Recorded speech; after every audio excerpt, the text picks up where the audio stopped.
All right, welcome to another deep dive. You ready to get into it again? Absolutely. Always excited to dive into these fascinating topics. Okay, cool. So today we are tackling Russell's paradox, which, if you've never heard of it before, is going to it's going to really bend your brain a little bit, make you think about things maybe you hadn't thought about before. Yeah, it's one of those ideas that seems simple on the surface, but has some really deep implications. Absolutely, and we're going to be looking at we have an excerpt here from the Stanford Encyclopedia of Philosophy on Russell's paradox to guide us. Great source. Definitely a good starting point for this. Yeah, so let's jump right in. Now, the story kind of begins with this idea in early set theory called the naive comprehension principle. Right. The idea that for any, describable collection of things, you can have a set, like a set of all the books in a library or a set of all the even numbers. So it seems pretty straightforward, right? Like, yeah, if you can describe it, you can group it together into a set.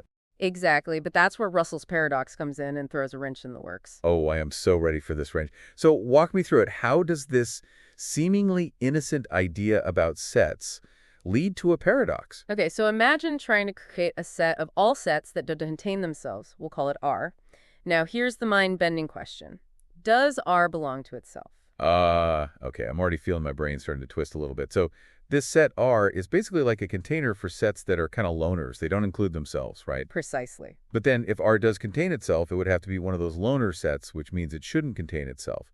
But if it doesn't contain itself, then it fits the description and should be in the set. Yeah, it's a classic catch-22 situation. No matter which answer you choose, you run into a contradiction. It's like a logical loop with no escape. I mean, it seems so simple, just this one question, but it completely unravels this fundamental idea of sets. Right. It shows that the naive comprehension principle, as intuitive as it seems, isn't quite as straightforward as we might think. Yeah, definitely not. This is way more than just some abstract thought experiment. This paradox had real consequences for the world of mathematics. It was a major shakeup, especially for logicians like Gottlob Frege, who was working on this huge project to try and build all of mathematics on the foundation of logic. I can only imagine, like you're working on this massive project, you think you're close to the finish line, and then boom, this paradox comes along and just throws everything into question. It was a huge blow. Imagine receiving a letter outlining this paradox just as your work is about to be published. Oof, I would definitely not want to be in his shoes at that moment. Well, that's exactly what happened to Frege. He got a letter from Russell explaining the paradox, and he was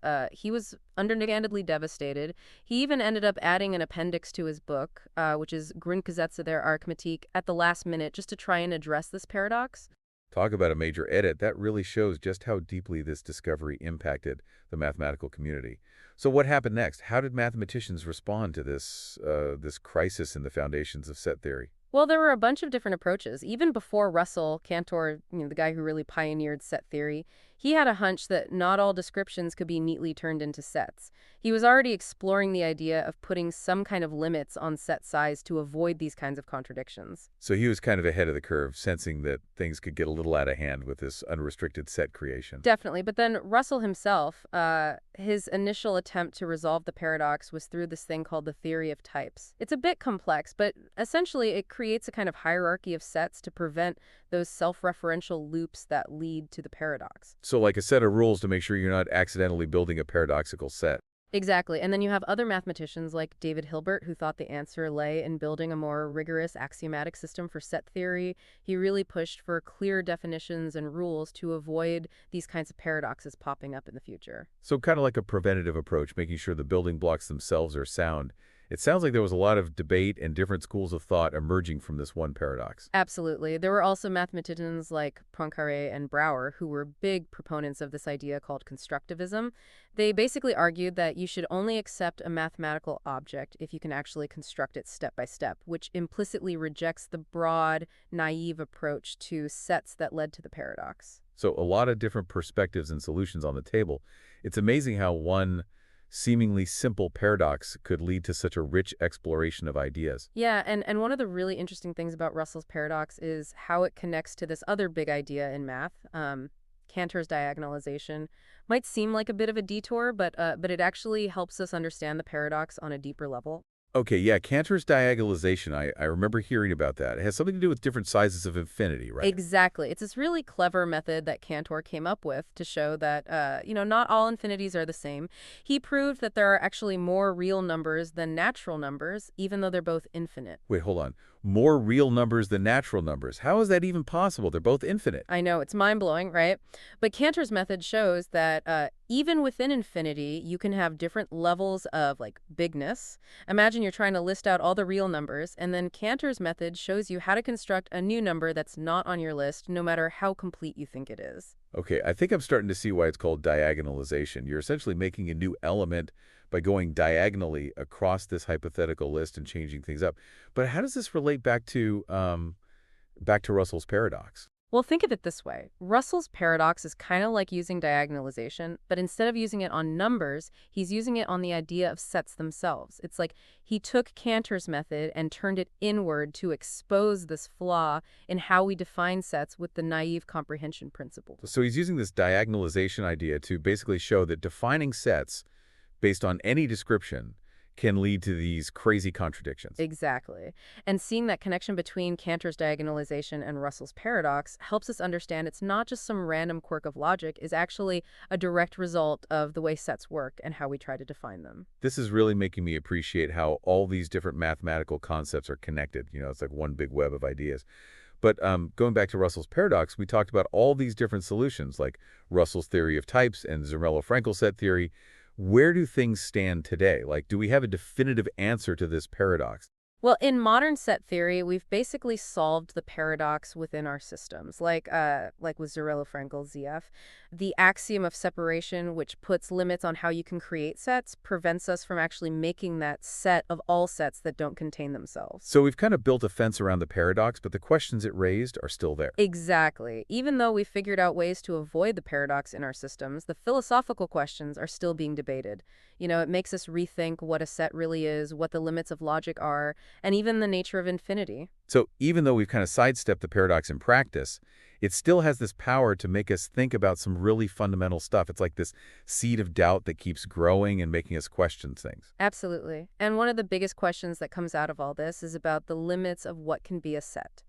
If a universal set is off limits, where do we draw the line? What are the boundaries of this whole world of sets? Whoa, that is a really good question. It's like we've mapped out this huge territory of sets, but there are still these unexplored areas, these places we can't go. And that's part of what makes Russell's paradox so fascinating, right? It's not just about solving a problem, it's about grappling with these big questions about the limits of knowledge and what math really is. This whole deep dive has been incredible so far. We started with this basic idea about sets, and now we're talking about infinity, diagonalization, and how this one paradox changed the way we think about math over a century ago. I have to say, my head is spinning a little bit. It's a lot to take in, for sure, but that's what's so great about exploring these foundational ideas. They really push you to think differently and expand your understanding of the world. And while Russell's paradox might have revealed some problems in our systems, it also led to more rigorous and complex ways of thinking about logic, math, and beyond. So it's not just about the problems, it's also about the solutions and new ideas that came from it. Exactly, and maybe that's the most important thing to take away from our discussion today. Russell's paradox isn't just some old puzzle. It's a reminder that learning and discovery is a journey, not a destination. And sometimes the most amazing insights come from confronting the paradoxes that make us question everything we thought we knew. I love that. This has been such a fascinating exploration. Thanks for taking us on this deep dive into Russell's paradox. I have a feeling you're going to be thinking about these ideas for a long time. Yeah, it really is amazing how a paradox that started with sets has connections to so many other areas. It shows how interconnected everything is. Like in computer science, for example, Russell's paradox has implications for how we design programming languages and how we think about those data structures that refer back to themselves. Oh yeah, I can see how that would be a problem. Like if you have a program that refers to itself in some contradictory way, things could get really messed up. For sure. And in philosophy of language, it's been used to explore, the limits of language and how we can even end up contradicting ourselves when we try to describe the world. So it's not just about sets anymore. It's about the very tools we use to think and talk about things. It's pretty deep. It really is, and it shows how powerful Russell's paradox is. Even with all the progress we've made in logic and math since it was discovered, it still makes us ask these fundamental questions about the nature of knowledge, the limits of our systems, and even if it's possible to create a completely consistent and comprehensive view of reality. It's kind of humbling. This seemingly simple idea about sets leading to these huge questions. Definitely, it really highlights the importance of critical thinking and questioning assumptions, even the ones that seem really basic. Russell's paradox reminds us that knowledge is always evolving and there's always more to discover. This deep dive has been a real eye-opener. We've gone from the naive comprehension principle to Cantor's diagonalization, looked at different solutions to the paradox, and ended up talking about the limits of set theory and the nature of knowledge itself. I gotta say my head's spinning a bit. That's the thing about these fundamental questions. They make you think differently and see the world in new ways. And while Russell's paradox pointed out some problems, it also led to better and more sophisticated approaches to logic, math, and other fields. So it's not just about the problems, it's about the solutions and new paths of inquiry that it sparked. Right, and that's a key takeaway from our conversation today. Russell's paradox is more than just a historical curiosity or a logic puzzle. It's a reminder that learning is a journey. And sometimes the most profound discoveries come from facing paradoxes that challenge our understanding and make us rethink what we thought we knew. Well said. That was a truly fascinating exploration. Thank you so much for guiding us through this deep dive into Russell's paradox. I have a feeling this is something I'll be thinking about for a while. It was my pleasure. And remember, next time you encounter a paradox, don't avoid it. Embrace the challenge and see where it leads. You never know what incredible insights you might find.